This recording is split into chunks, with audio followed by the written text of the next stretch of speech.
ব্যারাকপুর লোকসভা কেন্দ্রে ফের তৃণমূল কংগ্রেসে ভাঙন। নৈহাটিতে ভারতীয় জনতা পার্টির কার্যালয়ে ব্যারাকপুর লোকসভা কেন্দ্রের বিজেপি প্রার্থী অর্জুন সিংয়ের হাত ধরে বিজেপিতে যোগদান করলেন আমডাঙ্গার ব্লক তৃণমূল কংগ্রেসের ওয়ার্কিং প্রেসিডেন্ট রবীন্দ্রনাথ ঘোষ সহ বহু তৃণমূল কর্মী। আর এই যোগদানের ফলে অন্যান্য বিধানসভার পাশাপাশি আমডাঙ্গা বিধানসভা থেকে জয় নিশ্চিত বলে জানালেন বিজেপি প্রার্থী Arjun Singh.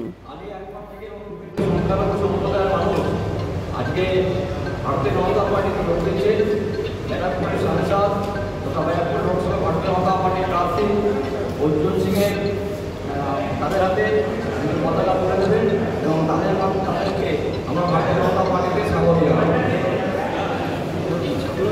BJP BJP BJP জিন্দাবাদ জিন্দাবাদ জিন্দাবাদ বিজেপি বিজেপি বিজেপি জিন্দাবাদ জিন্দাবাদ জিন্দাবাদ ভারতীয় জনতা পার্টি জিন্দাবাদ জিন্দাবাদ জিন্দাবাদ বন্দে মাতরম বন্দে মাতরম বন্দে মাতরম বন্দে মাতরম भारत माता के जय भारत माता के जय भारत माता के जय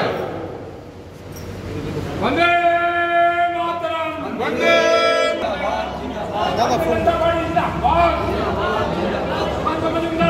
তৃণমূল কংগ্রেসের ভাইস প্রেসিডেন্ট ছিলেন, ওয়ার্কিং প্রেসিডেন্ট ছিল আমডাঙ্গা ব্লকে।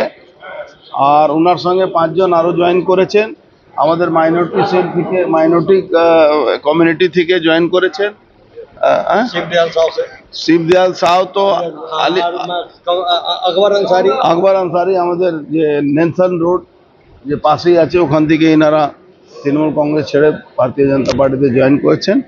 আর রবিদা অনেক পুরনো নেতা, মানে আমডাঙ্গা এমন কোনো লোক নেই যে রবিদাকে চিনেন।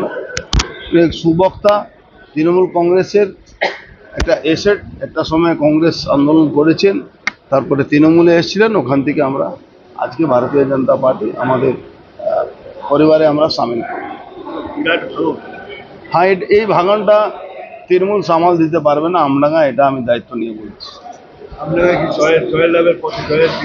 আমডাঙ্গা আমরা জিতবো, আমি তো বলেছি আমডাঙ্গা জিত আমার। আমডাঙ্গা থেকে আমি না জিতলে তো জিতের মানে মজা আসবে না।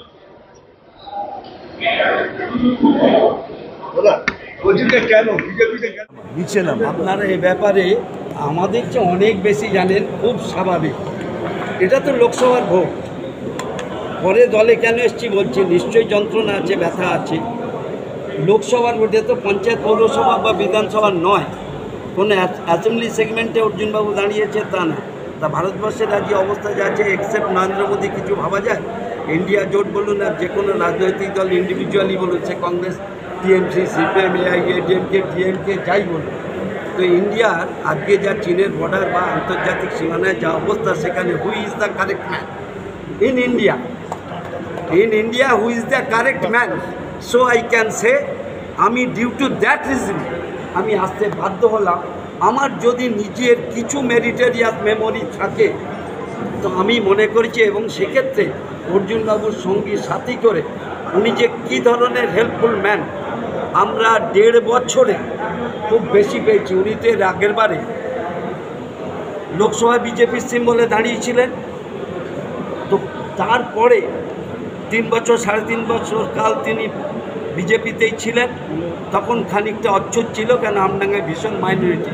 এখানে এক মাইনরিটি দাদা রয়েছে, দেখে আমার খুব ভালো লাগলো, জয়েন করেছেন এই লোকালি। তো তারপরে 1.5 বছরে একটা এমপি, পঞ্চায়েত প্রধান যেখানে যায় না, পঞ্চায়েতের মেম্বার যে গলিতে যেতে পারে না, nobody are not go there, সেখানে যাচ্ছে Arjun Singh. Due to that reason, আরে বাবা, রেশন কার্ড করবে যদি একটা রাজনৈতিক দল করবে, একটা গরিব মানুষের মিনিমাম হেল্প, একটা রেশন কার্ড করবে, একটা মিনিমাম হেল্প যদি করতে না পারি, তাহলে রাজনীতি করাটার কোনো মানে হয় না, আমার মতো মনে হয়েছে। আমি দীর্ঘদিন কংগ্রেসের ছিলাম 44 বছর, তারপরে 12 বছর টিএমসি করছি, করে দেখেছি যে সেখানে আমি 2 বার সিপিএমের জামানায় 88 to 98 যখন আমডাঙ্গা ব্লক কংগ্রেসের আমি প্রেসিডেন্ট, কোথাও জমা দেওয়া যাচ্ছে না নমিনেশান, সিপিএমের অত্যাচারে আমরা নমিনেশান জমা দিই। সেখানে আমার পঞ্চায়েত, আমডাঙ্গা পঞ্চায়েত নীল, পঞ্চায়েত সমিতি এবং গ্রাম পঞ্চায়েত নীল, একবার না 2 টার্মস অফ দ্য রেকর্ড। এটা কোনো গল্প না, অফ দ্য রেকর্ড। তারপরে দেবীবাবুর নেতৃত্বে আমরা তৃণমূল ভবনে গিয়ে জয়েন করি। সেখানে ভেবেছিলাম মানুষের কিছু সেবা পরিষেবা দেব, ঠিকঠাক ছিল, কিন্তু অ্যাট দ্যাট টাইম এই যে অবস্থা চলছে লাস্ট 3 বছরে আমার নিজের কাছে খুব ব্যথা এবং যন্ত্রণার কারণ।